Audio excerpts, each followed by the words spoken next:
నమస్తే, welcome to cock studios. నేను హాసిని. ఇక వివరాల్లోకి వెళితే, హిందూ శాస్త్రం ప్రకారం చనిపోయిన వారి వస్తువుల్లో కొన్నింటిని ఎట్టి పరిస్థితుల్లో ఉపయోగించకూడదు. ఒకవేళ ఉపయోగిస్తే తీవ్ర నష్టం జరుగుతుంది. శాస్త్రాలు వీటి గురించి చాలా కఠినంగా హెచ్చరించాయి.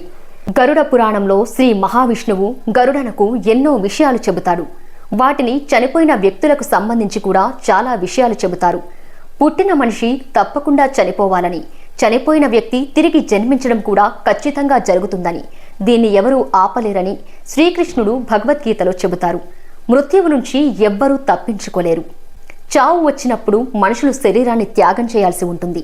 శరీరంతో పాటు ఆ వ్యక్తి ఉపయోగించిన వస్తువులను కూడా త్యాగం చేయాల్సిందే. చనిపోయిన తర్వాత మనిషి ఈ భూమిపై నుంచి ఏ వస్తువులను పైకి తన వెంట తీసుకుని వెళ్ళలేడు. కేవలం తాను చేసిన పాపపుణ్యాలు మాత్రమే తన వెంట తీసుకుని వెళ్తాడు. జీవితంలో ఎవరైనా పాపాల కంటే పుణ్యాలు ఎక్కువగా చేసుంటే అతనికి మృత్యువు సమయంలో ఏ కష్టాలు ఉండవు. అప్పుడు అతని ప్రాణం చాలా సులభంగా ఏ కష్టాలు లేకుండా పోతుంది. ఎవరైతే జీవితంలో పుణ్యాల కంటే పాపాలు ఎక్కువగా చేస్తారో వారి చావు కూడా అంతే భయానకంగా ఉంటుంది. అలాంటి వారు మృత్యు సమయంలో చాలా బాధను అనుభవించాల్సి ఉంటుంది. యమదూతలు అతనిపై చాలా దయనీయంగా ప్రవర్తిస్తారు. యమపాసంలో ఆత్మను బంధించి యమలోకానికి తీసుకుని వెళ్తారు.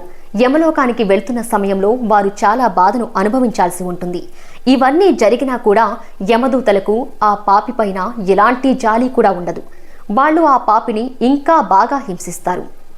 హిందూ శాస్త్రం ప్రకారం సంసారంలో ఆత్మకి స్థానం ఉండదు. ఆత్మ ఎప్పుడూ చావదు. అది చేసిన కర్మలను బట్టి ఆత్మ మళ్లీ రూపం దాల్చుకుంటుంది. ఆత్మ శరీరంతో జన్మించిన తరువాత ఈ భూలోకంలో ఎన్నో భౌతిక సుఖాలకు అలవాటు పడుతుంది. చనిపోయిన తర్వాత కూడా ఇష్టాన్ని ఆత్మ ఎప్పటికీ మర్చిపోలేదు. హిందూ శాస్త్రం ప్రకారం మనిషి భౌతిక సుఖాలను త్యాగం చేయకుండా సంసారంలో ఉంటాడో అప్పటి వరకు వేరువేరు యోనిల ద్వారా జన్మిస్తూనే ఉంటాడు. మోహం ఎక్కువగా ఉంటే చనిపోయిన తర్వాత కూడా ఈ భూలోకంలోనే తిరుగుతూ ఉంటారు. బలవన్మరణం లేదంటే ప్రమాదాల్లో చనిపోయిన వారు ప్రేతాత్మలై ఇక్కడే తిరుగుతుంటారు. గరుడ పురాణం ప్రకారం చనిపోయిన వారి కొన్ని వస్తువులను ఎట్టి పరిస్థితుల్లో ఉపయోగించకూడదు. ఎందుకంటే ఆ వస్తువుల్లో చనిపోయిన వ్యక్తి యొక్క శక్తి ఉంటుంది. మోహం ఎక్కువగా ఉంటే గనుక చనిపోయిన తరువాత కూడా ఆ వస్తువుల్లోనే ఆ వ్యక్తి ఉంటాడు. ఎవరైతే ఆ వస్తువులను ఉపయోగిస్తారో వారు చాలా కష్టాలను ఎదుర్కోవలసి వస్తుంది. అందువల్ల చనిపోయిన వారి వస్తువులను ఎట్టి పరిస్థితుల్లో వాడకూడదు. కావాలంటే ఆ వస్తువులను జ్ఞాపకార్థంగా ఇంట్లో భద్రపరచుకోవచ్చు, లేదా ఆ వస్తువులను గంగానదిలో కలిపివేయాలి. కానీ తెలియకుండా కూడా ఆ వస్తువులను అస్సలు వాడకూడదు. చనిపోయిన వ్యక్తి ఆత్మ శాంతించాలంటే ఆ వస్తువులను బయట ఎవరికైనా దానం చేయాలి. ఇలా చేయకూడదని గరుడ పురాణంలో శ్రీ మహావిష్ణువు హెచ్చరించారు. అవి గనుక ఉపయోగించడం మొదలు పెడితే వాటిపైన మోహంతో వారి ఆత్మ ఈ భూమిపైన తిరుగుతూనే ఉంటుంది. ఇక ఆత్మకి ఎప్పటికీ మోక్షం లభించదు. దీంతో ఆత్మకు వేరే శరీరం కూడా ప్రాప్తించదు.